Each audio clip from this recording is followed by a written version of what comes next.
Baiklah, selamat siang semuanya rekan mahasiswa. Selamat datang di kelas pengantar aquaculture. Hari ini hari yang akan diisi oleh kuliah tamu oleh Bapak Aldino. Lengkapnya Bapak Aldino Rafiq Rendiansyah. Beliau pendidikan terakhirnya S1 Perikanan dari Universitas Pajajaran ya Pak? Ya, angkatan 2010. Ya. Kemudian saat ini bekerja sebagai akuaris. Wah, mungkin buat rekan mahasiswa mungkin ada yang asing nih Pak. Akuaris itu istilah untuk apa sih gitu ya. Kemudian sekaligus sebagai gardener ya. Nah, kebetulan Bapak Aldino ini juga kerjanya di Aquatic Freak ya. Aquatic Freak namanya, sekaligus itu merupakan nama dari channel YouTube ya. Jadi kalau teman-teman mau tertarik lebih lanjut, nanti mungkin bisa lihat YouTube-nya The Aquatic Freak. Nanti sekalian dipromosi juga boleh, Pak. Boleh. Iya. Silakan. Nah, topik hari ini berkaitan dengan aquascape gitu ya. Mungkin nanti ada tambahan, mungkin jika ada tambahan tentang ikan hias yang sebagai pelengkap dari aquascape, silakan saja Pak. Gitu. Oke. Nah, kebetulan pas sekali nih Pak Aldino ini memang praktisi ya di bidangnya, jadi tepat sekali mengisi kelas hari ini. Kita sangat senang atas kesediaan Pak Aldino bisa bergabung, bisa memberikan materinya. Jadi silakan kami minta untuk Bapak untuk bisa berbagi supaya kami bisa jadi lebih ngerti nih Pak, apa sih aquascape itu gitu. Dari aqua, dari pengantar aquaculture, kok ada aquascape nih, apa hubungannya sih gitu. Nah, jadi biar teman-teman di sini jadi dapat insight baru gitu loh Pak. Ya, terima kasih Pak.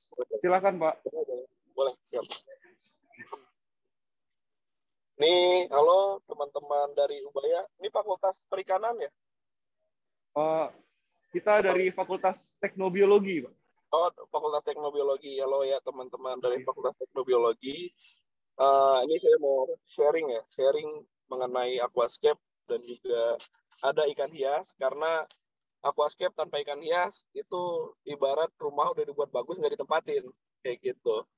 Dan juga dia salah satu faktor atau nilai atau kunci aquascape tersebut. Karena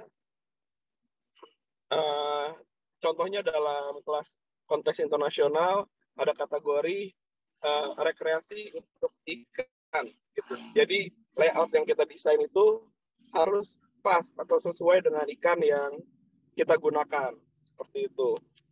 Jadi menyerupai kondisi di alamnya. Nah, ini saya langsung sharing ya, izin sharing dokumen. Sharing foto image.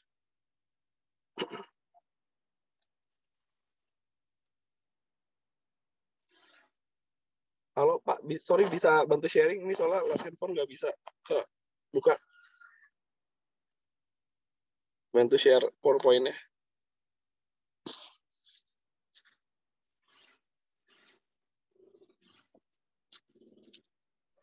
Tiffany, boleh minta tolong untuk sharing?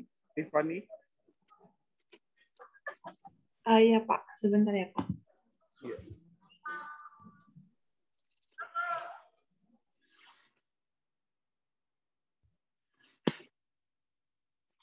Sudah Pak. Oh ya, oke. Di sini saya mau bantu menjelaskan mengenai basic aquascape design teknik. Jadi selain cara membuat aquascape dengan baik dan benar, ini saya juga kasih masukan mengenai desainnya. Oke, next.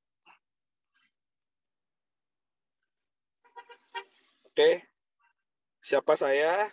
Tadi udah dibantu perkenalkan oleh Pak Gabriel. Next. Nama Aldino Rafiq, ya lahir 6 Oktober 1992. Nah, itu nomor handphone dan ada email. Siapa tahu nanti setelahnya afternya mau bertanya atau konsultasi bisa dicatat di nomor handphonenya. Nah, Jadi saya itu mulai mengenal aquascape pada tahun 2010. Dan tahun 2010 ini pas banget dengan saya masuk jurusan perikanan waktu itu di Universitas Padjadjaran Bandung. Saya ambil perikanan, dan saya ngambil perikanan dulu juga karena memang dari kecil itu hobi. Akhirnya saya pilih, setelah lulus SMA, saya pilih-pilih jurusan apa ya yang cocok dengan saya. Akhirnya saya pilih perikanan karena pas saya ngeliat, oh ternyata ada universitas perikanan. Saya nggak tahu sebelumnya kalau ternyata perikanan itu ada jurusannya. Akhirnya pas saya lihat universitas perikanan, oh cocok nih, saya suka melihara ikan. Akhirnya ya udah saya klik jurusan itu, saya tes. Akhirnya keterima di Unpad waktu itu 2010, dan di sana nggak ada mata kuliah yang membahas aquascape seperti teman-teman di Ubaya ini. Jadi full mengenai aquascape-nya otodidak. Paling ada beberapa pelajaran yang di aquaculture seperti kualitas air, terus ya kualitas air bisa dipakai di aquascape juga, karena namanya kita memelihara ekosistem di wadah tertutup, air adalah kuncinya gitu. Makanya namanya kan aquaculture, bukan fish-culture, karena yang dipelihara dengan baik dan benar itu air, bukan ikannya. Kalau airnya sehat, didukung dengan manajemen pakan yang baik, maka semuanya akan jadi bagus. Nah, ada beberapa layout yang pernah saya buat dan sempat berpartisipasi di kontes aquascape nasional dan internasional, serta sekarang sudah tidak ikut kontes nasional karena sudah sering menjadi juri di acara tingkat nasional. Kayak gitu. Ini ada beberapa prestasi yang lama. Oke, next. Nah, ini aquascape pertama saya. Ini saya masih ada fotonya. Jadi pada saat ini saya benar-benar nggak mengerti aquascape itu apa. Pada saat saya membuat ini, saya hanya coba, dan bisa dilihat itu lampunya masih pakai lampu dibilang lampu UV yang warnanya agak merah, dan itu tidak bagus untuk tanaman karena dengan ketidaktahuan saya pada saat itu di tahun 2010, informasi mengenai aquascape masih sangat jarang, tidak seperti sekarang banyak teman-teman YouTuber atau penggiat hobi aquascape melakukan sharing di forum atau di YouTube gitu. Jadi informasinya sekarang lebih gampang, lebih mudah didapat. Tidak seperti saat memulai 2010. Ini 2010 saya mencoba buat, ternyata hasilnya seperti ini. Tanaman banyak yang mati. Kenapa mati? Karena tanaman itu membutuhkan cahaya yang pas, terus kualitas air yang bagus, pemupukan, gitu. Jadi faktor-faktor di dalamnya itu sangat mempengaruhi kesehatan dan pertumbuhan tanaman. Nah, di saat pertama saya mencoba ini, berujung pada banyak yang mati nih tanamannya. Cuman ikan hidup. Oke, next.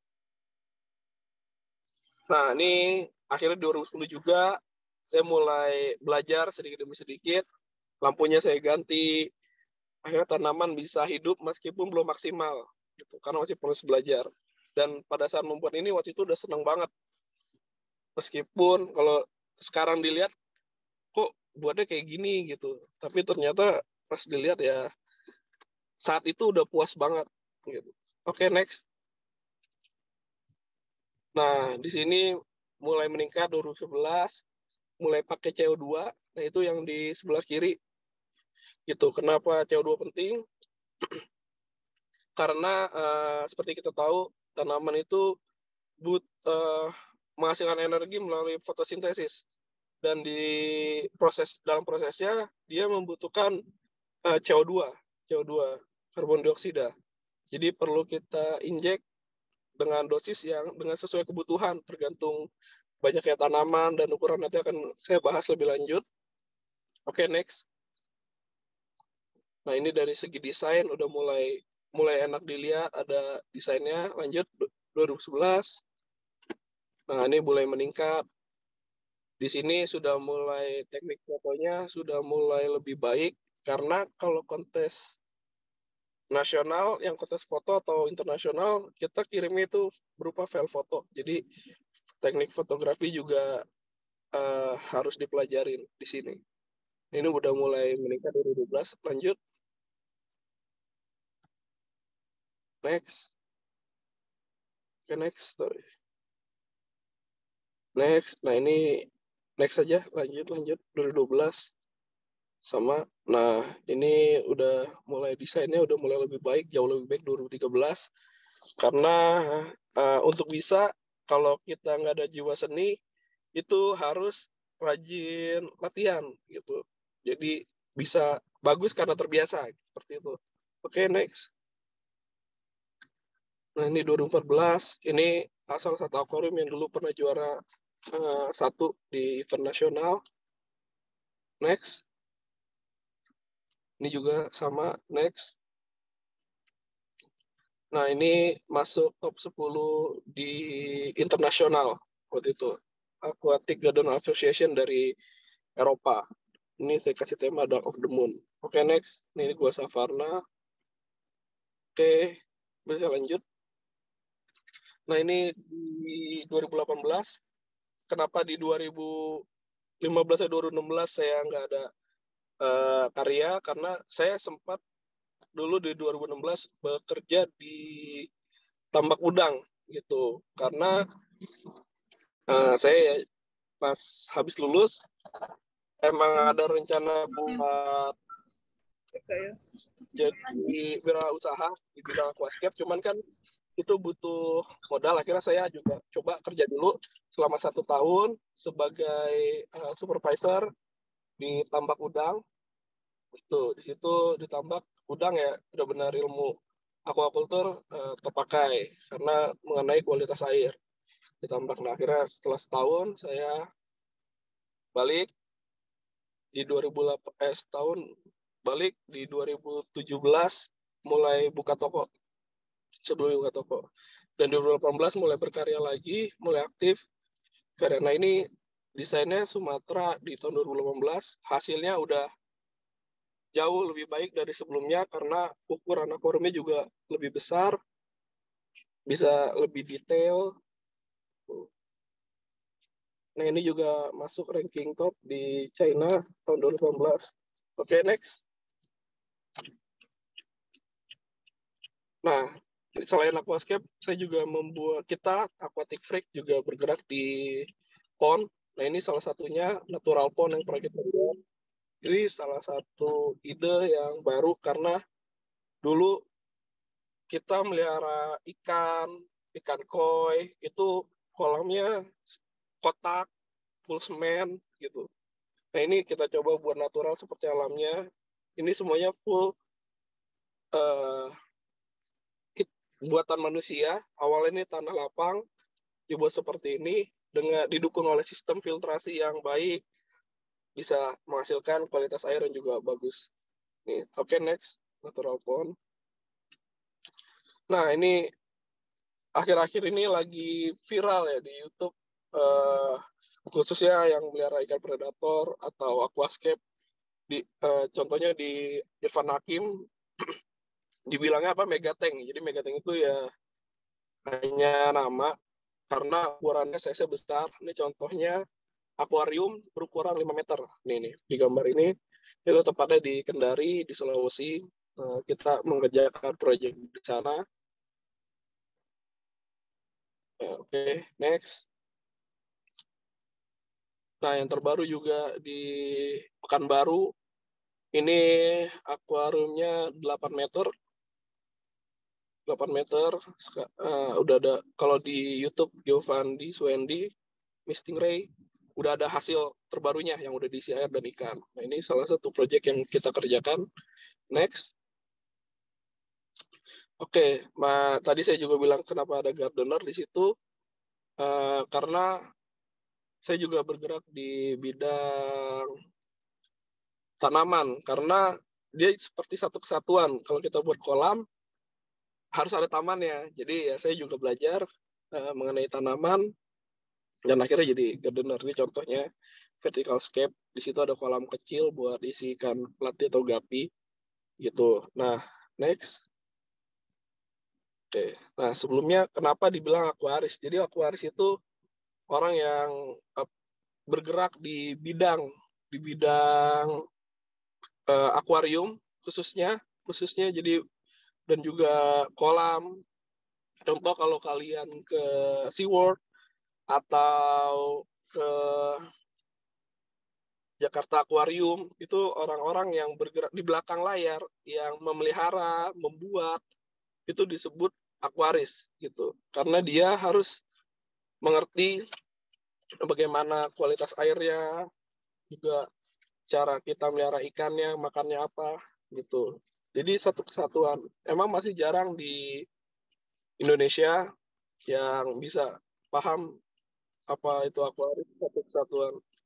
Oke, next. Nah, ini aquascape. Aquascape apa? Jadi aquascape itu terdiri dari dua kata. Aqua itu water, air. Scape itu sebuah kombinasi dari landscape dan juga view, skin, atau gambar yang pernah dilihat. Karena namanya ide itu muncul dari sesuatu yang pernah kita lihat. Dan diaplikasikan ke dalam bentuk yang lain atau hal yang lain, diubah jadi lebih baik atau dikurangi sesuai dengan kebutuhan. Itu. Jadi makanya namanya aquascape. Jadi dia aquascape itu seperti menyerupai kondisi di alam. Nah, itu sebagai kreativitas orang di dalam sebuah wadah yang namanya akuarium.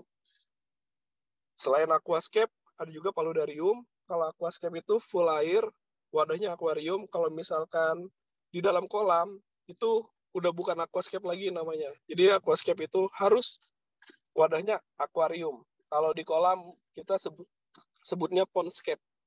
Pondscape, kayak gitu. Oke, next. Jadi historinya itu ini by Wikipedia ya, saya ambil di tahun 1800 sampai awal 1900 ada akuarium publik yang di dalamnya ada tanaman, ada kayu, ada batu gitu. Jadi masih sangat simpel di Inggris. Nah, ini gambarnya, contoh gambarnya masih sangat minimalis dan gak ribet gitu. Hanya full tanaman, ada ikan, dari dekorasinya nggak ada. Oke, next. Lalu di awal 1900 ada tema yang paling klasik, dibilangnya Dart Style. Jadi kenapa Dart Style ini disebut Dart Style? Jadi dia isi akuariumnya itu dominan tanaman, nggak ada batu atau kayu. Paling jika ada juga hanya sedikit. Dia full tanaman. Jadi mirip seperti landscaping di berkebun di dalam akuarium. Kalau landscape kan kita mengenalnya berkebun di tanah atau taman. Nah, Dart Style ini kita berkebun di dalam air. Gitu. Jadi ini kayak berkebun, tanamannya macam-macam, dipotong biar maksimal kalau udah panjang. Ini Dart Style, salah satu style yang paling susah. Oke, next. Oke, next. Nah, lalu ini modern, di tahun 1982 ada namanya Takashi Amano, itu produknya Aqua Design Amano. Nah, ini sudah lebih modern temanya, dia menyebutnya Nature Aquarium. Gitu, Nature Aquarium. Takashi Amano ini adalah fotografer. Kembali lagi seperti yang saya bilang tadi, ide itu muncul ketika kita melihat di alam atau karya orang lain, kita ubah, bisa menyerupai atau diubah sedikit biar lebih baik. Nah, nih Takashi Amano, dia seorang fotografer. Dia melihat kondisi di hutan, dia aplikasikan di dalam akuarium. Itu makanya dia sebutnya Nature Aquarium Therapy, Nature Aquarium gitu. Dan aquascape sendiri ini punya nilai lebih ya. Kalau di Jepang dibilangnya natur aquarium terapi. Jadi akuarium sebagai alat terapi karena dengan melihat ikan yang bergerak di dalam akuarium itu kita menjadi lebih rileks atau lebih tenang gitu. Jadi mengurangi tingkat stres. Contohnya di kantor banyak juga beberapa proyek yang di kantor karena bisa mengurangi tingkat stres karyawannya. Oke, next. Nah, ini hal yang penting, komponen-komponen untuk membuat sebuah aquascape. Ini kita baru bahas ke materi yang intinya bagaimana cara membuat. Pertama, akuarium paling penting. Nah, akuarium sendiri juga nggak boleh salah beli. Maksud di sini salah beli itu ketebalan kaca gitu. Jadi contoh teman-teman mau buat akuarium 2 meter, cuman kacanya tipis, hanya 5 mili. Nah, itu bahaya karena bisa pecah. Jadi ada kekuatannya masing-masing karena yang dilawan kaca itu ada tekanan air. Semakin besar volume, semakin tinggi volume, maka tekanan airnya makin kuat. Jadi ada hitungannya. Kalau kita beli yang pabrikan itu udah sesuai standar, jadi aman untuk digunakan. Gitu. Kalau kita coba buat sendiri ke tukang kaca, harus kita ketahui dulu nih ukuran kaca.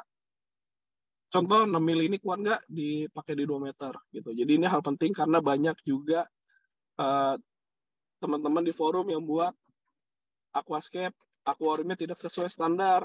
Akhirnya pecah dan itu kan sangat membahayakan karena pecahan kacanya bisa mengenai orang atau airnya tumpah basah ke semua perabotan kayak gitu. Jadi ini salah satu faktor penting, ada standarnya, nggak boleh kita bilangnya irit, budget, nggak bisa karena ini ada faktor keamanannya.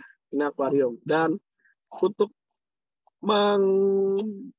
untuk selanjutnya akuarium ini juga penting karena dengan kita mengetahui ukuran akuarium yang kita gunakan, kita jadi mengetahui volumenya dan dari nilai volume ini kita bisa menentukan filter yang akan digunakan, terus pencahayaan yang akan kita gunakan. Jadi langkah pertama itu harus beli dulu akuariumnya.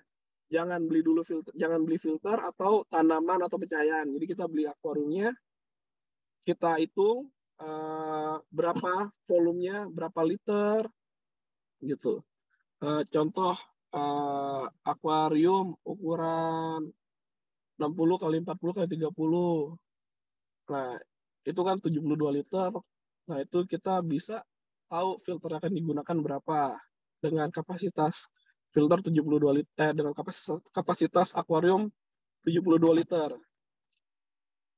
Itu jadi ketahui dulu volumenya baru lari ke filter.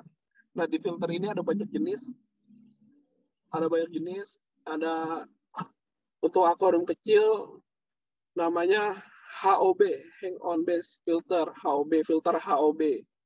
Jadi dia seperti hang on jadi jenis hang on, dia ada di samping akuarium. Ini biasa digunakan di akuarium yang ukurannya 30 sampai maksimal 60 cm. Itu filter hang on. Yang kedua ada kanister. Yang ketiga ada sound filter, biasanya di akuarium besar. Dan untuk filter di aquascape, kita menghindari filter yang namanya top filter. Jadi kalau kita lihat di toko ikan tuh ada filter yang ada di atas akuarium. Itu kita hindarin. Kenapa? Karena dengan drop air yang jatuh itu meningkatkan kadar oksigen. Itu sedangkan di sini kita lebih butuh karbon dioksida dibandingin oksigen tersebut. Gitu. Jadi dihindari. Makanya aerator juga nggak digunakan di aquascape. Lalu kedua substrat, ada pasir, ada soil. Ini sesuai kegunaan ya. Nanti bisa dijelasin kalau soil itu tanah. Pasir itu ada pasir silika, pasir malang.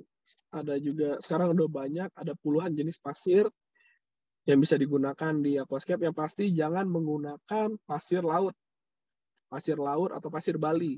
karena dia mengandung karang. Mengandung karang atau cangkang-cangkang kerang, dan itu akan bereaksi ketika kena CO2 jadi asam karbonat. Akhirnya efeknya tanamannya melting, mati gitu. Jadi dihindari jenis pasir Bali dan pasir laut, itu nggak bisa. Dan juga pH akan naik, gitu, nggak cocok untuk di aquascape. Pupuk dan nutrisi ini kita kasih, ada yang daily, ada yang 1 weekly, jadi tergantung jenis pupuk yang kita pakai. Cukup ikutin aturan mainnya di kemasan, bisa. Lalu setelah sebulan kita pelihara, kita lihat pertumbuhannya maksimal atau belum. Kalau andaikan masih belum maksimal, dosisnya kita tambahin sedikit gitu. Kalau ternyata dia banyak lumut atau ya banyak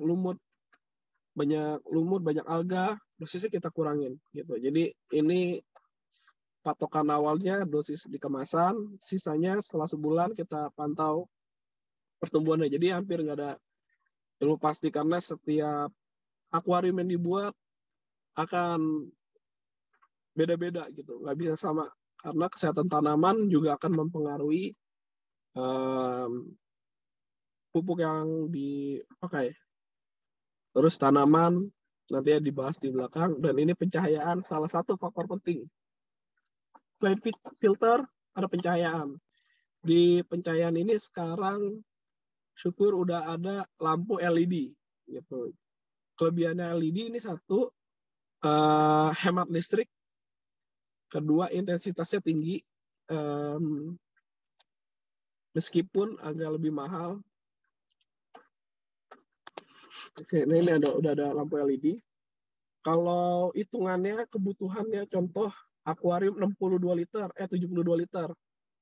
Jadi lampu ini dibagi 3 kategori. Ada kategori high, medium, dan low. Gitu. Ini low, medium, dan high ini tergantung tanaman yang kita gunakan. Gitu. Jadi tanaman itu ada yang hidup di cahaya rendah, ada tanaman yang hidup di cahaya tinggi, dan ada tanaman yang hidup dia bisa di rendah, bisa di tinggi, jadi di medium. Gitu. Kenapa ada hal seperti itu? Satu, di habitat aslinya ada tanaman yang hidupnya shading, jadi dia hidup di bawah tanaman lain. Jadi contoh ada tanaman yang hidup di bawah pohon, nah dia itu low, dia hidup di area-area shading, jadi dia hanya membutuhkan cahaya yang rendah gitu. Dan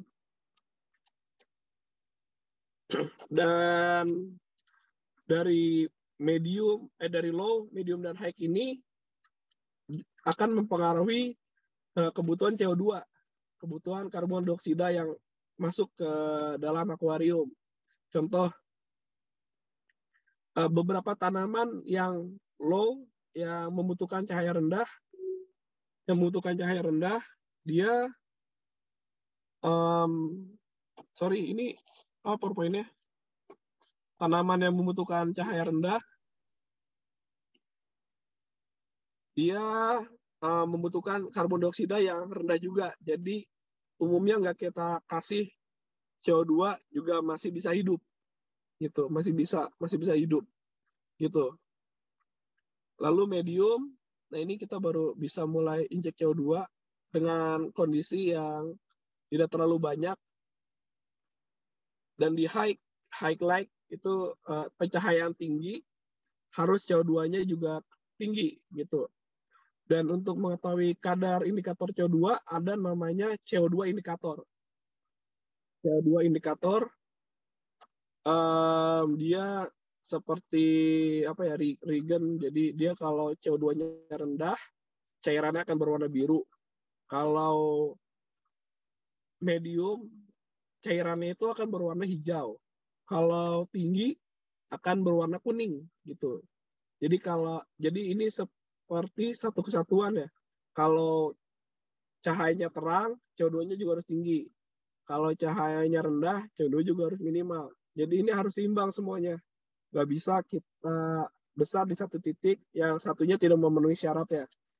Akibatnya apa kalau nggak seimbang? Akan tumbuh lumut, tanaman juga akan nggak sehat gitu. Makanya hal ini, komponen ini harus benar-benar diperhatikan. Faktor penting. Nanti ini bisa, untuk lebih jelasnya, bisa tanya di belakang sesi tanya jawab ya, biar lebih detail mengenai ini. Karena harus ada masalah dulu, baru kita pecahkan.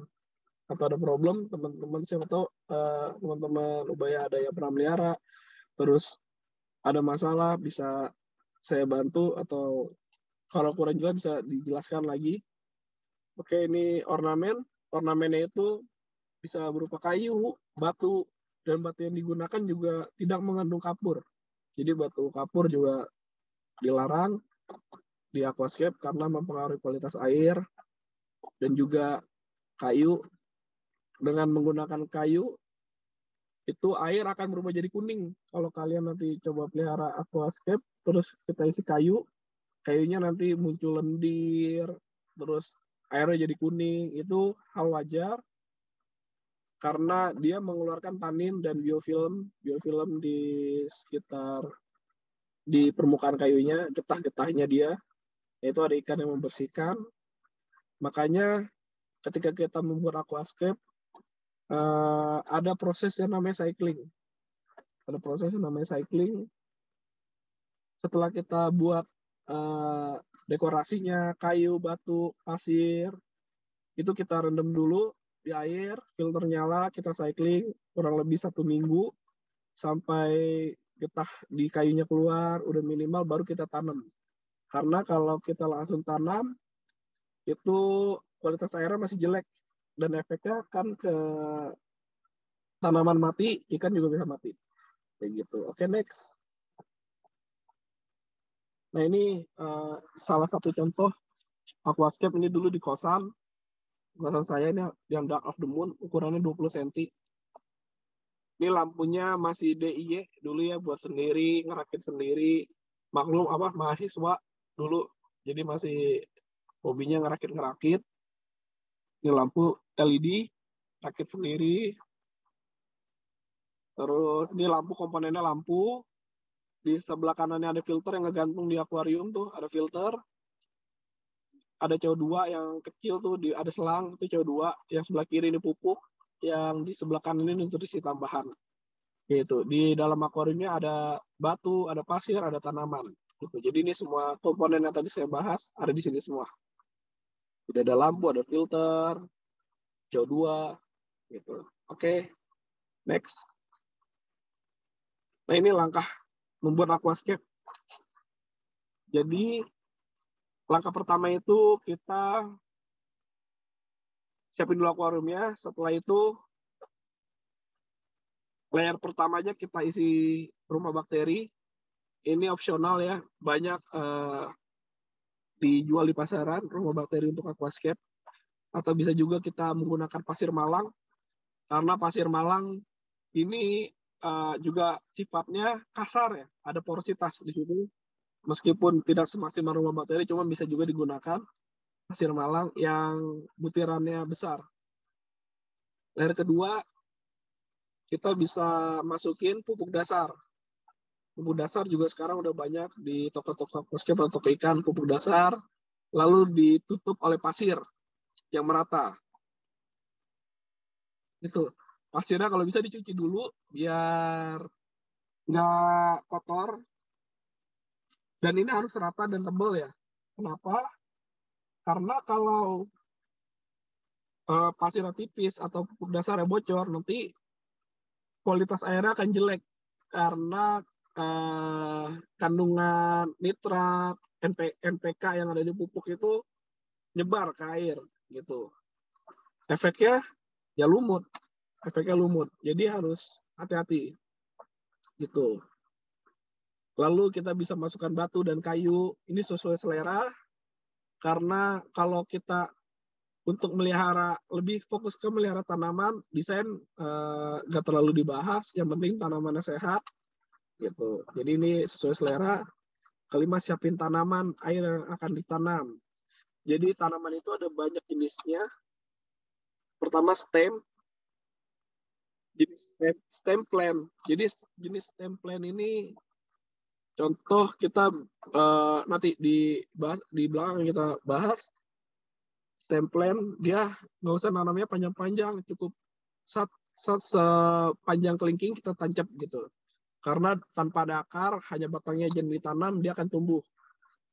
Lalu ada tanaman jenis fern, ada moss, ada anubias. Itu bisa diikat di kayu atau batu. Lalu ada proses menanam tanaman tersebut, tanaman bulb, rhizome, dan roset dilarang menanamnya terlalu dalam untuk menjaga pembusukan. Kalau jenis template tidak masalah.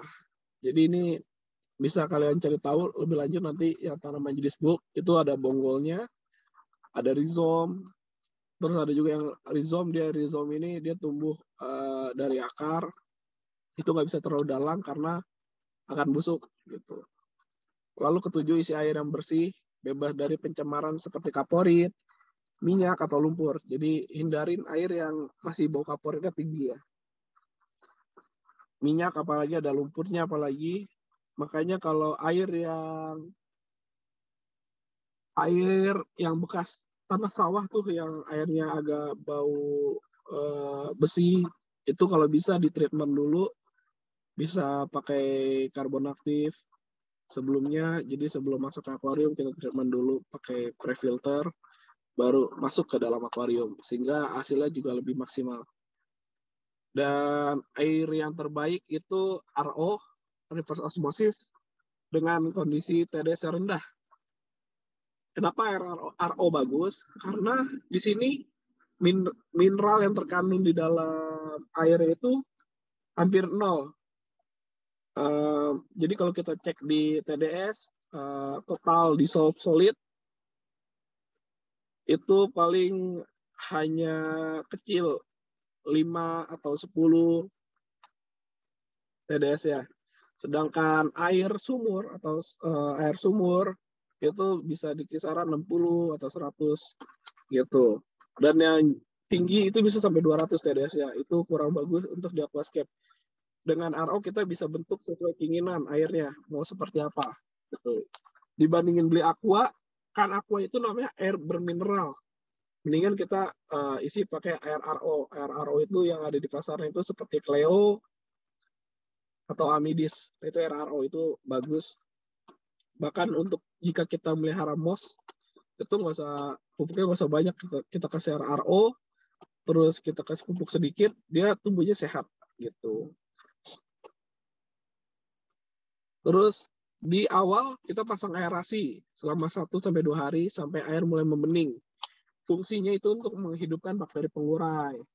Jadi setelah kita isi air, biasanya kita kasih bakteri di situ. Kita kasih bakteri, dia itu bakteri untuk merubah amoniak jadi nitrat. Terus juga dia ada bakteri yang hidup di soilnya, gitu. Kita kasih, dia butuh oksigen di awalnya, kita injek dulu aerator. Makanya tadi saya bilang ada proses yang namanya proses cycling. Cycling ini selain merendam kayu, itu juga berfungsi untuk menghidupkan bakteri. Gitu. Setelah itu ganti air 70%. Bisa kita sifon kotor-kotorannya. Jadi kalau kita ganti air aquascape, jangan cuman selang kita taruh terus air yang di atas kesedot kita isi lagi, jangan. Kalau bisa kita sifon, karena di bawahnya itu akan ada sedimen dari kotoran ikan atau dari daun yang mati yang jadi membusuk, itu kita sedot semuanya, kita sifon biar kualitas airnya terjaga gitu.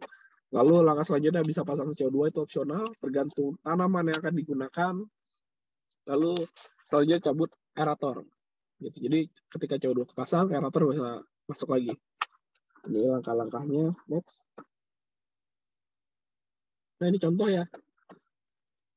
Ini di paling atas pasir, di bawahnya ada rumah bakteri dan soil, itu bisa diaduk atau pupuk diaduk. Kalau kita pakai soil, biasanya nggak usah pakai pasir, langsung soil aja gitu.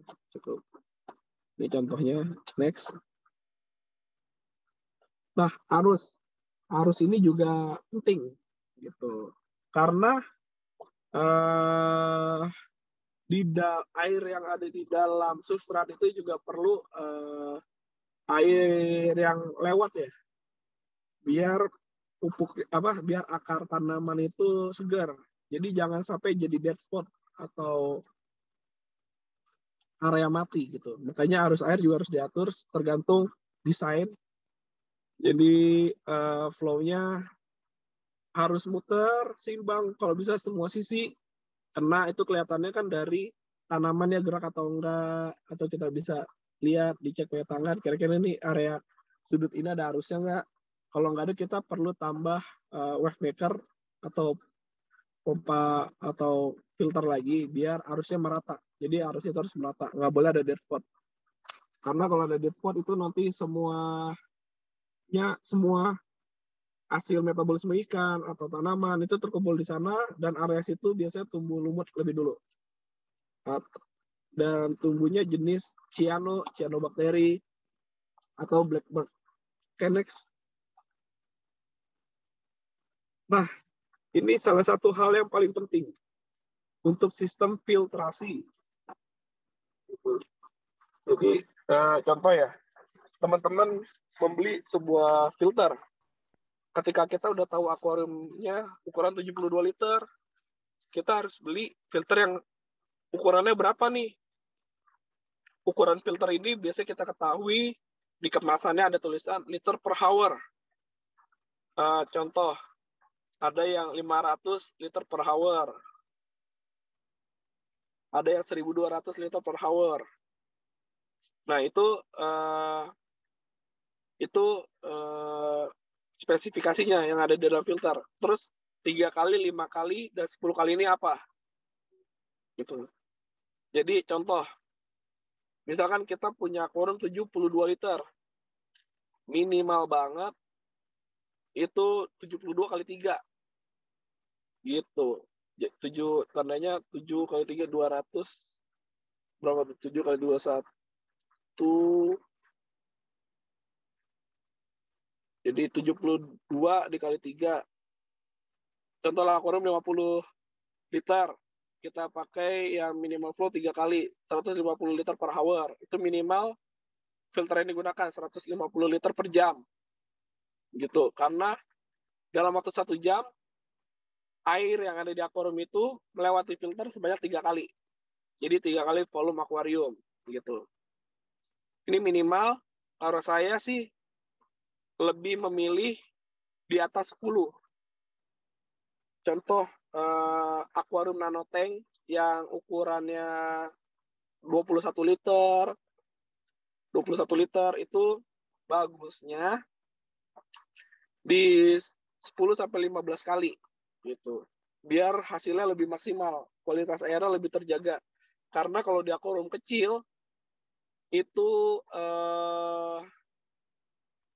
airnya itu apa ya? Dibilangnya gampang pekat karena kan volumenya kecil.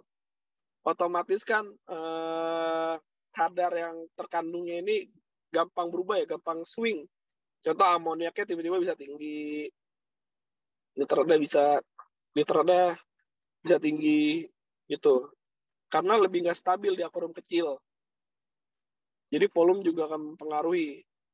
Makanya lebih baik filternya lebih besar. Karena lebih besar lebih baik. Makanya tadi di gambaran tadi akuariumnya kecil, filternya gede. Nah itu biar saya juga nggak capek ngerawatnya, filter yang bekerja dan bakteri yang bekerja, biar hasilnya maksimal sendiri gitu. Kalau kita minimal flow, otomatis sifonnya juga harus lebih rajin gitu. Saran saya di 10 kali. Contoh akuarium 21 liter, filternya minimal di 210 liter per hour gitu. Kalau bisa di 500 juga nggak apa-apa. Jadi di 20 kali. Gitu. Harusnya lebih deras juga, dan hasilnya juga jauh lebih maksimal karena filter yang beredar di pabrikan, filter-filter yang China itu dia nggak real. Itu dia nulisnya maksimum tanpa ada media. Media di sini tuh busa. Jadi dengan adanya busa dia bisa berkurang sekitar 30% atau 20%. gitu. Jadi lebih baik dikali 20 kali volume akuarium, itu jauh lebih baik gitu.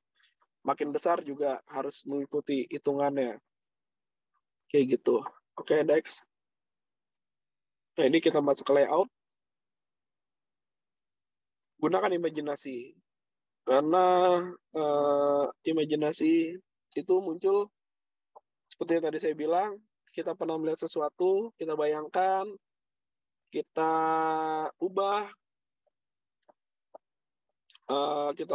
kita terapkan di akuarium tersebut.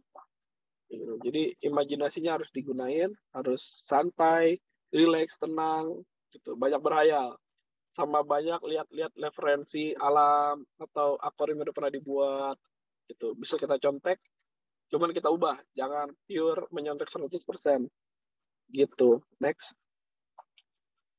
Kenapa saya bilang itu? Karena seni itu adalah curian. Jadi nggak ada hal baru yang lahir, yang muncul di kita ya.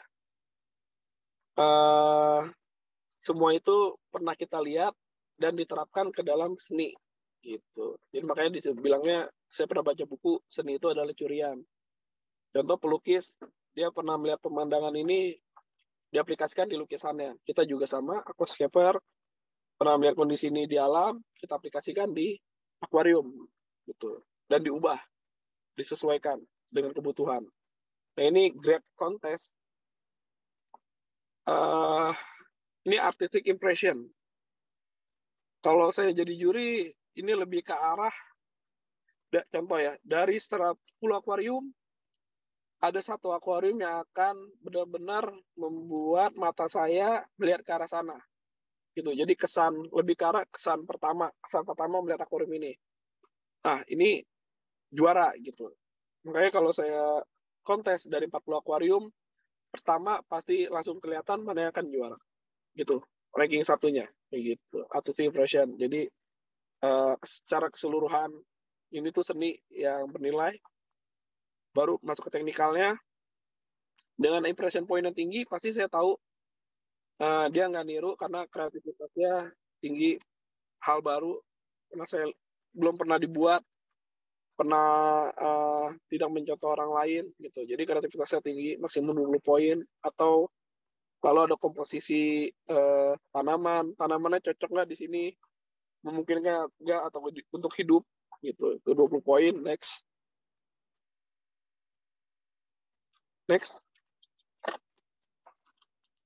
Nah, ini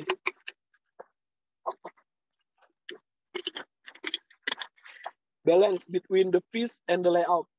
Jadi ikan ini harus sama, harus seimbang ya.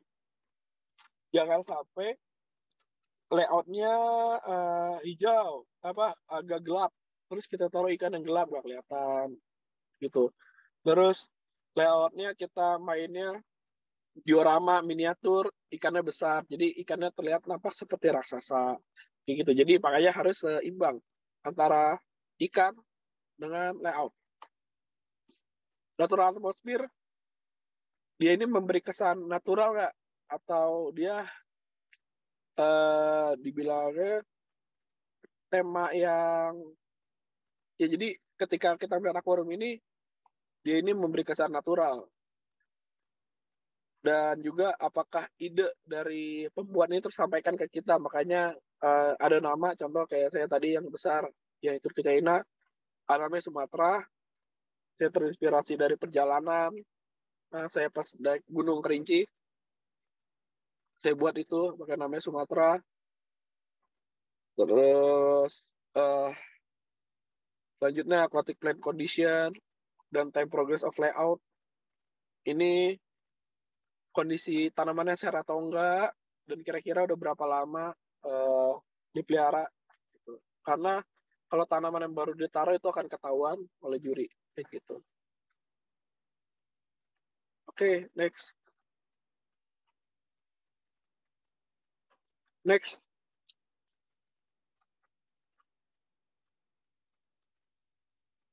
Sorry, next. Sebentar, Pak. Nah, ini dia. Oke, next.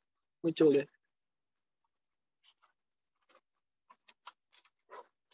Nah, ini kalau kita lihat aquascape-nya udah bagus. Cuman ada sesuatu yang mengganjal. Ini terlalu simetri. Gitu. Kalau kita lihat terlalu simetri, kiri dan kanan hampir sama, tingginya sama. Jadi simetri kalau bisa dihindari ya di planted tank. Oke, next. Nah, ini diubah agak, andaikan dia diubah ke kiri sedikit nih, tengahnya focal point-nya dia jadi lebih enak dilihat. Ada area yang putih yang lebih luas di sebelah kanan dan dia juga lebih tinggi. Gitu. Jadi usahakan jangan simetris. Oke, next.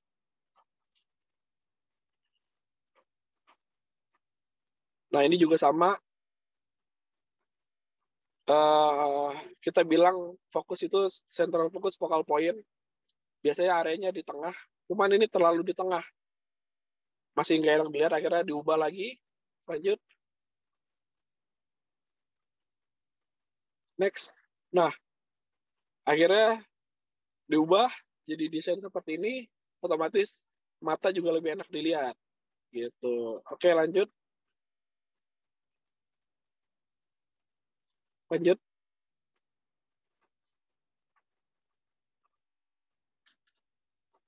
Nah, ini setelah ditanam. Ini garis merah ini namanya focal point. Jadi focal point itu sesuatu yang akan kita lihat lebih dulu. Jadi dia salah satu yang paling besar atau paling menonjol yang ingin ditunjukkan di akuarium tersebut. Itu focal point dibilangnya. Areanya biasanya di tengah agak kanan, ini agak ke kanan sedikit atau bisa ke kiri sedikit. Itu namanya focal point. Dan letaknya focal point dibilangnya di golden ratio. Oke, next. Nah, ini golden ratio, next. Nah, ini perbandingannya. Nah, ini golden ratio. Kalau kita lihat di kamera, ada grid. Makanya saya kalau ikut foto kontes, sambil membuat akuariumnya, saya sambil lihat kamera. Karena hasil akhirnya kan tetap by foto. Jadi kamera standby, lihat di grid, kira-kira udah enak atau enggak dilihat di fotonya. Nah, ini contoh orang ini, karena posisinya di golden ratio, dia di tengah agak ke kanan sedikit, dia lebih enak dilihat. Dan andaikan orang ini sama anaknya itu di tengah, efeknya juga akan nggak maksimal, jadi lebih jelek. Kita bayangkan kalau orang perempuan ini dan anaknya di tengah. Jadi kayak seakan-akan hanya full dia. Pemandangan sekitarnya tidak terlihat. Itulah golden ratio peletakannya. Dia biasanya agak di tengah, agak ke kanan atau ke kiri sedikit. Next. Ini juga sama. Yang di tengahnya kan dia agak ke kanan, pas sentral di tengah. Itu di grid. Next. Oke, golden ratio. Ini jenis-jenisnya ada U-shape, U, ada V-shape. Oke. Nah, tanaman yang di belakang ini dibilangnya jenis stemplane. Jadi jenis stemplane ini kalau kita lihat ini kan dibentuknya kayak U, kayak V. Jadi contoh kalau kita ngeliat di landscape ada tanaman teh-tehan, kan dia dipotongnya bisa dibentuk tuh. Nah, ini juga sama. Dia bisa dibentuk. Kalau di sini contoh dibentuk V atau U. Jadi dia kayak dibelah kayak gitu. Itu dibentuknya bisa kita trimming. Dan yang tanaman yang memungkinkan itu jenis stemplane. Oke, next. Atau ada juga island setup, jadi dia berfokus di tengah. Island setup kayak gini. Tuh, jadi dia ngumpul di tengah semuanya, kayunya minimal. Oke, next. Ini juga sama island setup. Next. Triangular. Jadi dia membentuk segitiga. Biasanya ini model triangular dibuat kalau akuariumnya ada di pojok suatu ruangan. Satu sisinya mati, sisi sebelahnya bisa dinikmati. Jadi dibuat sengaja triangular kayak gitu. Ini juga triangular. Oke. Ini rektangular. Jadi ini nggak beraturan ya. Tinggi di mana-mana. Tanaman hampir mengcover seluruh background. Nah ini next. Nah tuh dia muncul. Jadi berantakan. Jadi ini lebih ke arah memelihara tanaman lah ya. Memelihara tanaman. Next. Nah ini ada Iwagumi yang dibawakan oleh Amano. Dia lebih simple. Karena kalau di Jepang kita kenalnya apa ya? Zen Garden. Zen Garden ini diterapin di dalam akuarium. Jadi kalau kita lihat di akuarium ini contohnya ada batu yang paling besar, yang di sebelah di area focal point, terus di sebelahnya ada yang sedang dan juga ada yang kecil. Jadi flow dinamika desainnya itu dapat, nggak besar semua, nggak kecil semua. Jadi harus besar, ada yang sedang, ada yang kecil, ada yang besar, ada yang sedang, ada yang kecil, sehingga enak dilihat. Dan juga tanamannya minimalis, hanya satu atau dua jenis tanaman. Nah ini jenis Iwagumi. Next.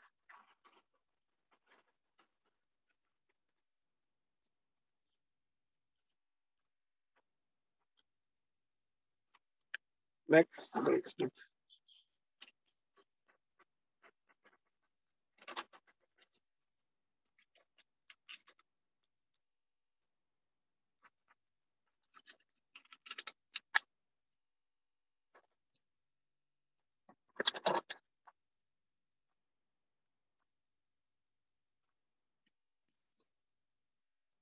Oke, nah juga Iwagumi juga sama, cuman ada dikasih pasir buat efek jalan.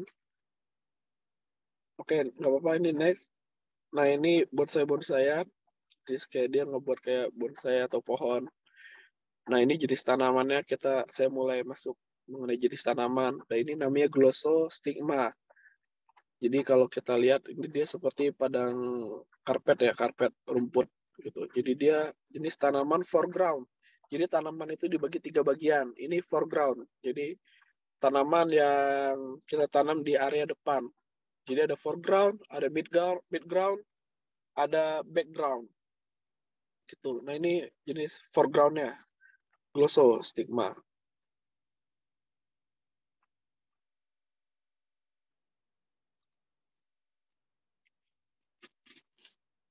Nah, oke, next. Terus ini ada juga hair grass. Hair grass. Jadi kalau kita lihat dia seperti padang rumput loh. Emang dia bentuknya kayak rumput, hair grass.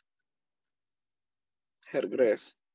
Nah, umumnya jenis-jenis foreground itu butuh intensitas cahaya tinggi. Jadi contoh akuarium 72 liter. Kalau kita pakai LED, minimal lampunya 36 watt. Kalau kita pakai LED, minimal lampunya 36 watt. Kalau lampunya redup, nanti tanamannya tumbuhnya akan ke atas, bukan menjalar di bawah, dia akan mencari cahaya gitu. Ini foreground, ya kayak rumput. Next. Nah ini udah masuk ke midground, biasanya jenis Taurogen repens. Jadi dia posisi diletakin di tengah karena dia bisa agak tinggi, cuman nggak tinggi banget, paling maksimal di 8 cm gitu. Kalau udah panjang kita trimming biar dia rapat lagi. Nih Taurogen repens. Next. Oke, next. Ini juga ada Blixa japonica. Nah, ini sebelah kiri. Blixa japonica. Oke, next. Ini tanaman background. Jadi dia langsung seperti semak ya, efeknya di tengah. Karena dia nggak pakai tanaman foreground, langsung tengah. Gitu. Jadi depannya hanya pasir putih desain ini. Oke, next.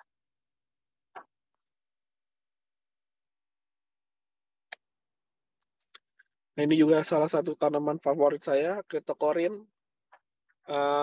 Kenapa salah satu tanaman favorit? Karena dia satu kuat, Kedua, dia tidak butuh karbon dioksida yang tinggi. Jadi dia bisa hidup tanpa tambahan CO2 dan juga cocok untuk desain natural dan juga mudah dirawat di cryptocurrency. Makanya ini salah satu tanaman favorit saya yang hampir selalu dipakai di setiap project karena dia mudah hidup, mudah dirawat, kebutuhan cahayanya rendah gitu. Oke, next. Tuh bisa ditanam di mid ground. Oke, next. Nah, ini background. Jadi tanaman yang sifatnya tumbuhnya tinggi. Tinggi ke atas. Dia bisa mengcover 70 hingga 100% area belakang akuarium ketinggiannya. Nah, ini hair grass juga yang jenis tinggi. Vivipara namanya. Next. Nah, ini pengaplikasiannya. Vivipara di belakang. Taruh jadi dia full tinggi ya. Oke, next. Ini juga Vallisneria nana. Ini juga kebutuhan CO2-nya rendah. Dia bisa hidup di kondisi cahaya yang rendah sampai medium. Di high juga bisa. Ini juga favorit karena mudah dirawat. Dan juga bagus warna hijaunya. Ini seperti ini di belakang peletakannya. Vallisneria nana. Jadi Vallisneria ini ada banyak jenisnya. Yang ini nana, dia ukuran daunnya medium. Ada juga yang daunnya besar, gigantea gitu. Ada juga yang bentuknya kayak spiral, Vallisneria spiralis gitu. Ini salah satu contohnya Vallisneria nana. Oke, next. Nah, ini yang saya bilang tadi stem plant. Jadi kalau kalian beli jenis tanaman ini nih, contohnya rotala. Kita kan biasanya beli di pot dan dia itu panjangnya bisa 20 cm kalau kita baru beli.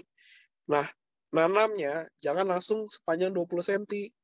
Contoh dari 20 cm kita bagi 3, masing-masing itu kita tanam. Hasil potongannya kita tanam. Gitu. Kenapa saya merekomendasikan cara seperti ini? Karena ya satu, biar di area bawahnya dia lebih padat ya. Jadi nggak bawahnya kosong, atasnya rimbun. Dan juga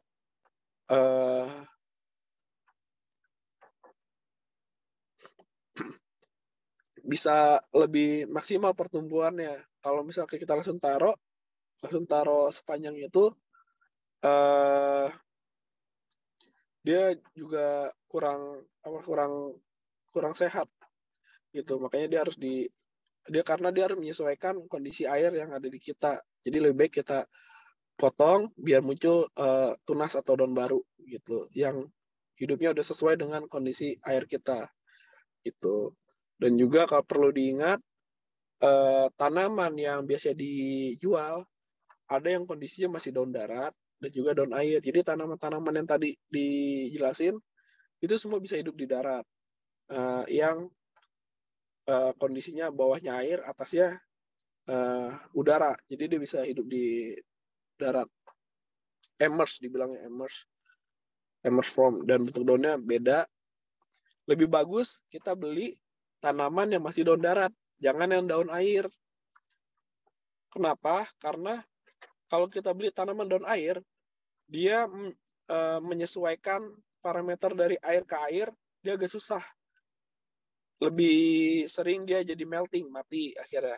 Sedangkan dia dari daun darat, dia lebih mudah adaptasinya ya, aklimatisasinya, penyesuaiannya ke kondisi air kita gitu. Jadi perlu dicatat, lebih baik kalau jadi stem plant lebih bagus kita requestnya beli daun darat, jangan daun air gitu, biar tumbuhnya lebih maksimal dan tingkat kematiannya rendah.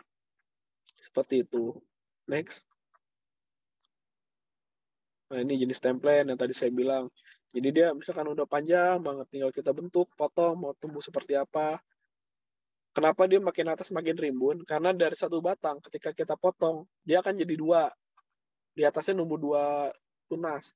Ketika kita potong lagi 2, dia jadi 4. Otomatis semakin ke atas dia makin rimbun. Makanya pas nanam usahakan sependek mungkin, kalau bisa hanya sepanjang kelingking di 5 atau 7 cm kayak gitu. Awalnya memang kelihatannya jelek, cuman kedepannya akan jauh lebih baik, jadi lebih bagus kayak gini. Jadi ini nanamnya nggak langsung tinggi, mereka ini nanamnya dari dikit-dikit, dan yang buat dia rimbun itu dipotong, di trimming. Oke, next. Oke, next. Nah, ini hal penting juga ya. Tadi kan ada foreground, midground, background. Cuman kembali lagi itu tergantung ukuran akuarium dan layout yang akan kita gunakan. Contoh ini tadi kan hair grass, tadi harusnya jadi foreground, ini jadi background karena akuariumnya kecil, hanya 20 cm gitu. Jadi kembali lagi tergantung ukuran akuarium dan layout yang akan digunakan. Oke, next. Nah, itu akuariumnya kecil banget, cuma sejengkal. Next. Nah, ini juga akuarium kecil biar efeknya jadi besar, tanaman background jadi ditaruh di depan, sehingga seakan-akan yang batu ini jadi jauh kayak gitu. Next. Ini juga sama, tanaman background jadi di depan. Jadi tergantung layout yang akan kita buat atau kita gunakan. Next. Ini sama. Next. Nah, ini salah satu komponen yang penting ya untuk di aquascape.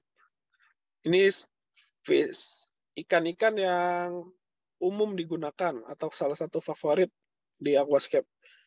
Pertama ada Rasbora nih, jenis Rasbora Harlequin, ada Rasbora Henley, dan ini Rasbora Brigid dan Rasbora maculata ini agak jarang kita temukan di toko ikan. Dan ini salah satu ikan terkecil, ikan hias air tawar terkecil di dunia. Dia panjangnya nggak sampai seruas kuku panjangnya. Panjangnya seruas kuku yang Brigid. Dan kecil banget, dicocok untuk akuarium ukuran 20 cm. Dia hanya 1-2 cm panjangnya. Kecil banget pokoknya nih. Ikan Rasbora Brigid. Warnanya merah. Rasbora Brigid, ada Rasbora maculata, ini ikan asli Indonesia semuanya. Brigid dan maculata. Jadi hasil tangkapan alam. Belum bisa dibudidaya. Rasbora Brigid dan maculata. Kalau yang Harlequin udah bisa. Ini juga. Next. Nah, ini ada yang di bawah, sebelah kanan, bawah kanan, ada Corydoras pygmy. Nah, Corydoras ini penting karena dia sifatnya hidup di bawah ya. Dia kayak nyapu. Jadi contoh ada kotoran ikan, dia sapu, dia jalan, terbang, jadi masuk ke filter gitu. Jadi Corydoras pygmy juga penting. Ada di ekosistem aquascape. Dan juga kalau kita kelebihan makanan kan ikan seperti contoh neon tetra, kalau yang udah di bawah nggak mau makan. Nah, ini Corydoras pygmy, dia makan sisa-sisa makanan yang nggak habis gitu. Jadi ikan pembersih lah, ikan yang. Terus ada juga Galaxy Rasbora, ini juga Iriantheriana Waneri. Next. Nah, ini alligator. Jadi ini tim pembersih di akuarium gitu. Dan jenis-jenis alligator ini juga memiliki fungsi masing-masing. Contoh kalau SAE, Siamese alligator, dia bisa makan jenis alga hitam atau red algae seperti blackbird. Kalau CAE ini lebih ke arah brown algae, Otesynchus juga sama gitu. Kalau Borneo Sakar ini sebetulnya dia lebih ke arah makan zooplankton, bukan ke arah fito. Next. Nah, ini wajib ada keluarga udang. Biasanya sih pakai red cherry. Dan yang paling bagus ini Amanoshrimp. Jadi ini udah salah satu pembersih yang paling ajaib dibilangnya. Hampir semua alga bisa dibersihin sama dia. Gitu. Jadi akuarium bisa terkendali dari pertumbuhan alga. Dia harus ada. Juga ada keong. Cuman keong jangan terlalu banyak karena dia kotorannya juga tingkat polusi kotorannya juga tinggi. Baru jalan dikit dia sambil keluar kotoran. Jadi jumlahnya juga minimal aja. Kalau akuarium 30 cm cukup pakai 4 atau 5. Dia bisa makan green spot algae, jadi alga-alga yang bintik-bintik ada di batu, itu bisa bersih kalau kita pakai keong ini, net snail. Oke, next.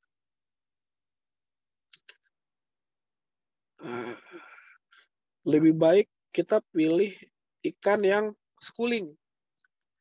Ikan yang schooling. Jadi schooling ini dia bergerombol, nggak menyendiri-menyendiri, karena dilihatnya juga lebih enak kalau kita schooling. Pilih ikan yang lebih kecil, lebih direkomendasiin, karena akan memberikan kesan atau efek akuariumnya menjadi lebih besar. Colorful, sangat baik, cuman nggak harus ya. Bukan sebuah keharusan, tergantung layout. Jangan menaruh ikan yang sifatnya memakan tanaman seperti goldfish. Kayak gitu. Next. Nah, ini salah satu ikan yang paling sering dipakai. Ada cardinal, ember tetra, ada red nose. Ini ikan-ikan yang schooling, terutama red nose. Oke, next. Nah, ini ada beberapa tips ya. Kalau bisa warna belakang akuariumnya netral. Kalau bisa warna akuarium belakangnya netral, bisa putih atau hitam. Kalau biru sih agak jarang. Jangan masukkan sesuatu yang artifisial. Make the gravel slope, jadi dari depan ke belakang pasir itu dari rendah ke tinggi, itu akan membuat kesan besar, deeper, jauh di akuariumnya. Jangan masukkan lebih dari satu jenis batu. Contoh, ada batu warna abu, ada batu warna hitam di dalam satu akuarium. Jangan kalau bisa satu jenis, karena nggak kalau kita ke alam juga jarang kita nemukan di satu tempat ada dua jenis batu, gitu. Nah, kadang-kadang kita bisa break the rules seperti yang tadi, tanaman background ditaruh di depan, hardscape yang besar taruh di depan, gitu. Jadi sesuai dengan kebutuhan, karena itu akan membuat kesan akuariumnya semakin besar dan jauh titik hilangnya. Oke, itu beberapa tips. Oke, next. Thank you. Nah, itu beberapa penjelasan mengenai aquascape, baik dari pemeliharaan dan juga desain. Dari saya semoga bermanfaat, biar lebih jelas. Mungkin bisa balikin lagi ke Bapak. Ya. Oke. Terima kasih Pak Aldino. Ya. Wah, ini ilmunya banyak sekali nih kita dapat input hari ini. Ini kalau saya lihat-lihat, ya kalau saya sih memang background-nya juga kebetulan perikanan. Jadi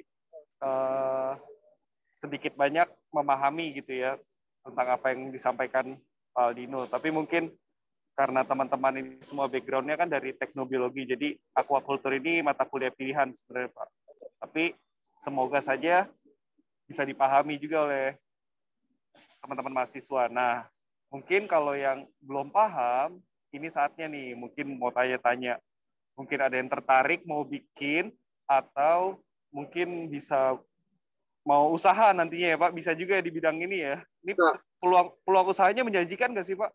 Peluang usahanya sangat menjanjikan untuk di bidang aquarius atau aquascape, karena sekarang contohnya ya, hobi akuarium semakin meningkat gitu. Hobi akuarium ini lagi tinggi banget. Bisa dilihat dari pasar ikan itu makin ramai, dan putaran barangnya juga semakin besar. Putaran uangnya juga nominalnya makin besar gitu. Dan juga contoh kalau dari kita The Aquatic Freak itu proyeknya juga alhamdulillah makin meningkat gitu, makin ramai, dan juga ukurannya makin besar, nggak seperti zaman dulu gitu. Jadi sangat menjanjikan. Berarti di sisi lain Aquaris ini juga sebenarnya bisa sebagai konsultan ya Pak? Iya, kalau bisa. Misalnya, iya. Nih mungkin silakan mahasiswa yang mau tanya, nanti jadi saya yang kasihkan ngobrol nih dengan, dengan Pak Aldino. Ada yang mau tanya silakan.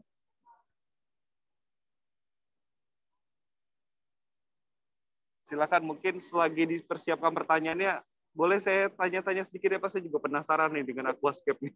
Boleh. Iya.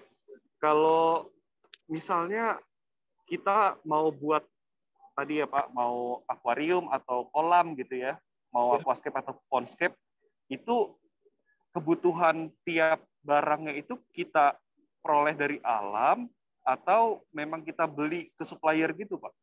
Oh ya, kalau untuk kayu, batu itu sih udah ada supplier. Dan juga sekarang banyak toko aquascape yang udah menjual batu dan kayunya gitu. Jadi nggak perlu harus ngambil dari alam sih kalau sekarang kayak gitu. Cuman kadang sih bisa juga kita iseng mencari ke alam, terus kayaknya ada hal yang bagus nih bisa dibawa gitu. Cuman kan jumlahnya juga nggak banyak ke bawahnya kayak gitu. Iya. Memungkinkan. Berarti termasuk bisa menghubungi Pak Aldino nanti ya kalau misalnya tertarik ya. Iya. Terus ini Pak, tadi kan saya sempat dengar kalau yang tanaman air yang memang sudah terendam air sepenuhnya, yang tadi stem plant ya.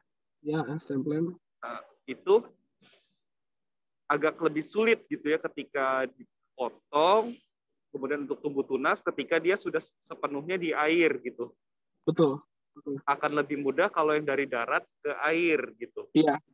Nah, kalau seandainya dibalik Pak, misalnya dari yang sepenuhnya di air, kemudian ketika kita ingin potong, kita perlakukan setengah-setengah juga, maksudnya dalam artian ke darat juga gitu, bisa nggak Pak? Oh ya, Dibalik gitu. lebih gampang juga, lebih gampang. Berarti kuncinya memang ketika mau dipotong lebih baik jangan sepenuhnya terendam di air ya Pak? Oh, kalau misalkan udah terpelihara, contoh udah 1 bulan di dalam akuarium, kan perlu di trimming kalau udah panjang, itu mah nggak masalah. Cuman kalau pindah akuarium, bagusnya dari daun yang masih darat dibandingin yang beli di air. Ngerti nggak? Iya. Nah, hasil potongannya itu pun bisa tuh Pak kita tanam juga? Bisa ditanam lagi. Kalau saya biasa sih, misalkan langkah pertama dia udah tumbuh 10 cm, saya potong lagi 5 cm. Nah, hasil 5 cm itu saya tancap lagi. Kan airnya masih sama, jadi nggak ada pengaruh. Jadi dia tetap bisa tumbuh maksimal. Kayak gitu. Nah, kecuali air kita pindah akuarium, nah dia stres lagi. Kayak gitu. nah, kalau misalnya mau pindah ke akuarium, Pak, jadi hasil potongannya itu biar bisa bertahan, dipindah ke darat dulu, bisa nggak, Pak? Sebelum akhirnya masuk akuarium baru, gitu. Kalau kayak gitu sih, proses bisa, cuma prosesnya kan jadi lebih lama. Kayak gitu. Prosesnya jadi lebih memang lama. Paling gampang ya udah yang ambil dari darat ya. Ya, kalau misalkan kita beli di air, nah itu bisa kita langsung ke akuarium yang lain, cuman kita perlu nutrisi tambahan. Ada namanya zat anti stres, ada hormon anti stres juga yang dijual di pasaran, ada anti stres. Oke. Ada nutrisi tambahan ya, jadi dia anti stres, mempercepat dia jadi sehat gitu. Ada mengurangi tingkat stresnya gitu. Iya.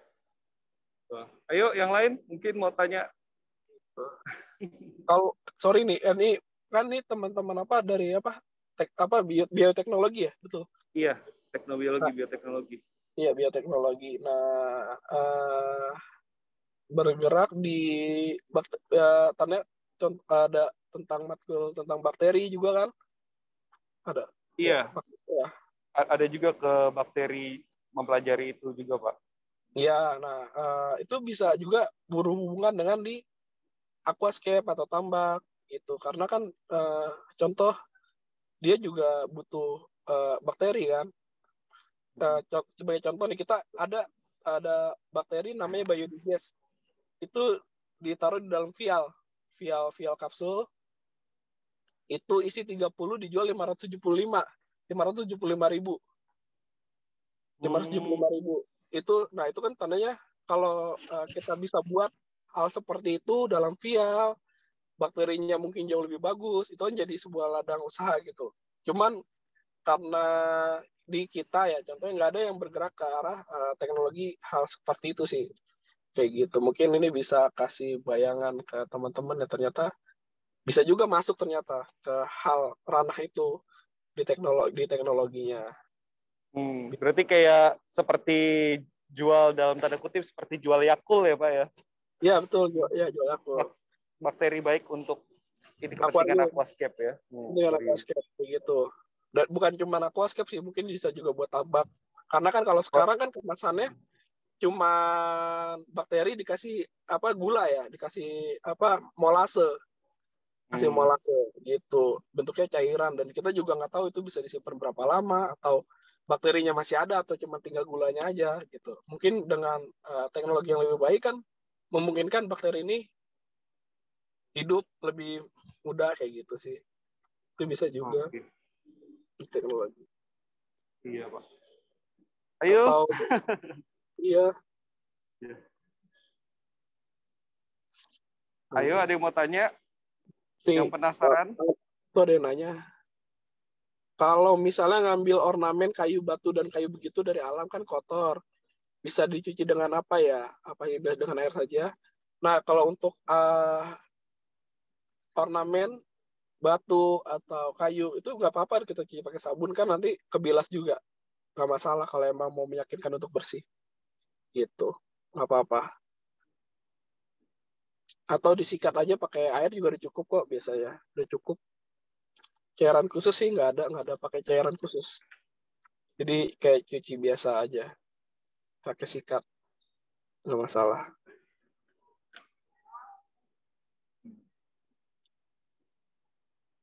Jadi sebenarnya prinsipnya itu aquascape ini sebenarnya membangun ekosistem air perairan ya Pak, dibawa ke dalam rumah lah gitu ya.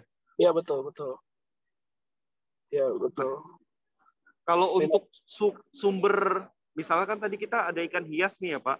Iya. Nah itu sumber makanan buat dia, apakah secara alami yang ada di akuarium tersebut atau ada tambahan Pak? Karena tadi kan saya juga lihat sebaiknya jangan terlalu banyak atau dihindari ikan-ikan yang pemakan tumbuhan air, tanaman air gitu kan. Nah, ini salah satu hal yang menarik juga ya. Jadi di dalam akuarium itu nanti akan muncul kayak semacam detritus ya, hewan-hewan pengurai. Hewan-hewan pengurai, nanti akan muncul dengan sendirinya, dan juga otomatis ada zooplankton kayak cyclop atau apa itu akan muncul jenis-jenis zooplankton. Kalau ikannya hanya sedikit, itu bisa hidup tanpa kita kasih makan ya. Cuman emang nggak maksimal karena kan makanannya sedikit. Biasanya sih kita tetap kasih makan karena dengan makanan yang bagus, yang mengandung beta karoten, yang jadi warnanya bisa lebih keluar kayak gitu. Warnanya lebih maksimal. Kalau hanya makanan yang biasa, dia warnanya nggak akan merah banget gitu. Jadi makanan juga mempengaruhi. Itu kembali lagi kan tergantung teknologi makan, teknologi untuk membuat pakannya itu kan. Gitu. Jadi dengan pakan yang bagus akan mempengaruhi hasilnya maksimal. Ikannya juga. Dan juga kasih makannya jangan terlalu banyak. Karena sifatnya di sini bukan untuk membesarkan, tapi hanya untuk dia hidup dan warnanya maksimal. Kayak gitu. Biasanya sih seperti itu. Oke. Ini ada pertanyaan Pak dari mahasiswa nih. Ya. Saya bacakan ya Pak. Boleh. Selamat sore Pak Aldino, saya Asidik ingin bertanya berapa ukuran aquascape terkecil dan bagaimana setting aquascape yang termudah atau tersimpelnya gitu. Oke. Nah. Atau mungkin saya bisa tambahkan Pak, kalau boleh? Seandainya mau membuat aquascape berapa sih biayanya yang dibutuhkan gitu. Oke. Nah, ini contoh akuarium terkecil itu minimal mungkin 30 cm. 30, lebarnya 25,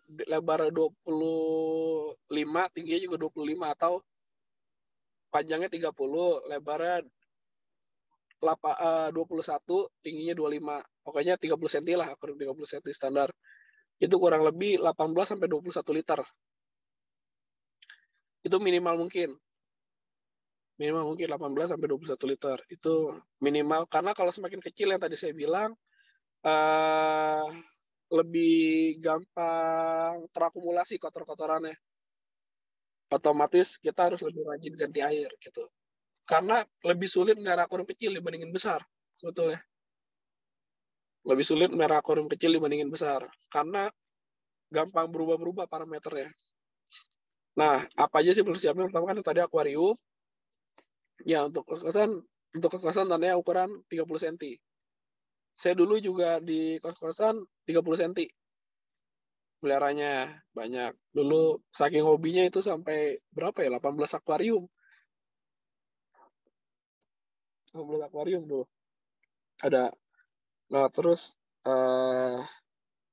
di setelah akuariumnya 30 cm, lampunya kita bisa beli ya, contoh kalau sekarang merek inilah Candila ukuran 30 cm juga. Jadi udah ada khusus dia ukurannya untuk akuarium 30 cm gitu. Udah ada sekarang. Nah, beli itu lampu itu LED. Terus untuk bawahnya kita beli pupuk dasar. Cukup 1 kantong 1 kilo. Terus ditutup oleh pasir kurang lebih di 3-4 kilo sampai udah rata, kita bisa taruh batu atau kayu. Andai kan kita nggak pakai CO2 ya, hindari tanaman stemplen karena dia butuh cahaya tinggi. Kalau cahayanya tinggi, otomatis kan lampunya harus lebih banyak dipakainya, dan juga harus pakai CO2 untuk menyeimbangkan kondisi di ekosistem di dalamnya.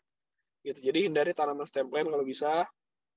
Kita beli jenis-jenis Bucephalandra atau Anubias. Coba catat, Bucephalandra atau Anubias, dan juga Cryptocorin sama Vallisneria nana gitu. Nah, itu Vallisneria di belakang, Cryptocorin di tengah, terus ada Bucephalandra atau Anubias di depannya.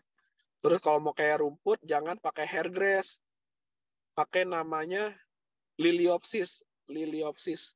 Ketika catat aja Liliopsis brasiliensis, kalau salah, Liliopsis. Nah, itu dia bisa hidup di kadar CO2 rendah dan cahaya yang rendah ke medium gitu. Jadi tanaman ini faktor penting. Jangan cara kita mengetahuinya kebutuhannya ada di ini sih, di browser, di Google ya. Contoh kita kliknya Anubias. Ketikanya Anubias di Google, nanti masuk ke website Tropika, kalau salah. Masuk ke website Tropika, nanti di situ ada penjelasan tanaman ini butuh cahaya rendah atau tinggi kayak gitu. Itu udah ada kitabnya lah ya. Ada buku, ada penjelasannya di situ. Gitu. Jadi emang nggak bisa karena kalau saya detailin semua ini bakalan banyak banget, bakalan nggak cukup sehari karena tanamannya juga ada ratusan. Setiap tanaman butuh kebutuhan masing-masing. Langkah paling gampangnya kalian bisa cari di Google contoh tanaman tadi Anubias, klik masuk ke websitenya, cara memelihara Anubias, nanti ketahuan tuh Anubias butuh cahaya rendah apa tinggi kayak gitu. Nanti tinggal kita ikutin aja kebutuhannya. Terus filternya itu bisa pakai hang on filter. Mereknya ada banyak. Biasanya minimal pakai yang 502. Contoh kalau pakai Jebo 502 itu harganya mungkin di 80.000 lah. 60-80.000. Jadi untuk akuarium 30 cm minimal di 350 lah. 350.000 gitu. 300-350.000. Kalau kita buat sendiri, kalau dibuatin orang beda lagi karena ada jasa di situ. Gitu. Kalau kayak kita kan akuaris itu ngambilnya jasa di pembuatannya seperti itu.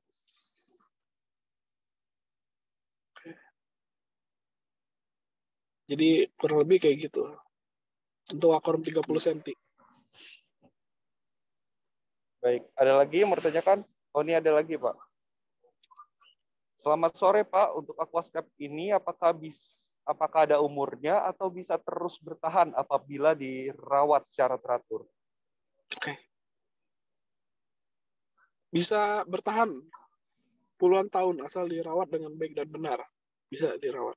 Cuman kebanyakan kalau dari klien kita setelah 1 atau 2 tahun minta diubah biar temanya lebih segar, ganti tema kayak gitu sih. Bisa dirawat hingga puluhan tahun. Contoh misalkan nutrisi di dasarnya pupuk dasar udah habis, kita injek ada pupuk tancap namanya, kita tancap pupuk tancap gitu. Setiap habis ganti air kita kasih lagi bakteri kayak gitu. Jadi bisa memungkinkan untuk dirawat.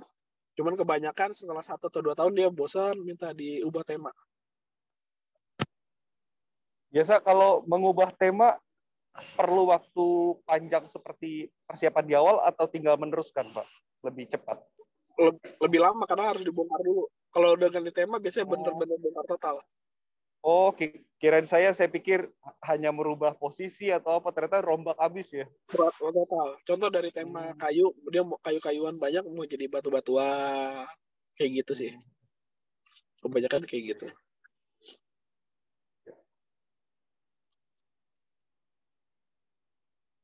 Ada lagi yang mau bertanya? Ini kalau di Aquatic Freak ini sendiri pernah ada mahasiswa magang nggak sih, Pak? Kalau mahasiswa magang sih kita belum terima sih. Belum terima sih. Iya, belum terima. Kalau yang belajar-belajar gitu, kunjungan gitu ada, Pak? Baik dari mahasiswa atau masyarakat umum? Kalau masyarakat umum biasanya kita lagi project di mana mereka mau lihat, ya kita perbolehkan, cuma diizin dulu ke orang umumnya. Boleh nggak atau nggak kayak gitu. Dan untuk sharingnya sih kita lengkap di YouTube sih. Kita hampir semua yang kita buat kita bahas dari nol, dari persiapan, bahan apa yang digunakan, itu ada di YouTube semua. Oke. Jelas. Jadi kita sharing berbaginya di YouTube karena jangkauannya bisa luas kayak gitu. Bisa menginspirasi banyak orang.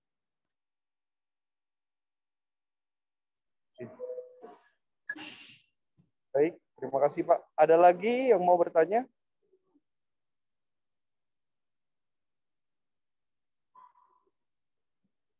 Baik, mungkin kalau nggak ada lagi yang bertanya, atau mungkin nanti setelah ini ada yang mau bertanya, boleh. Kan tadi sudah diberikan nomornya Bapak ya. Jadi barangkali tiba-tiba butuh konsultasi nih dengan Aquatic Freak gitu ya. Gitu, jadi boleh lebih lanjut gitu, silakan.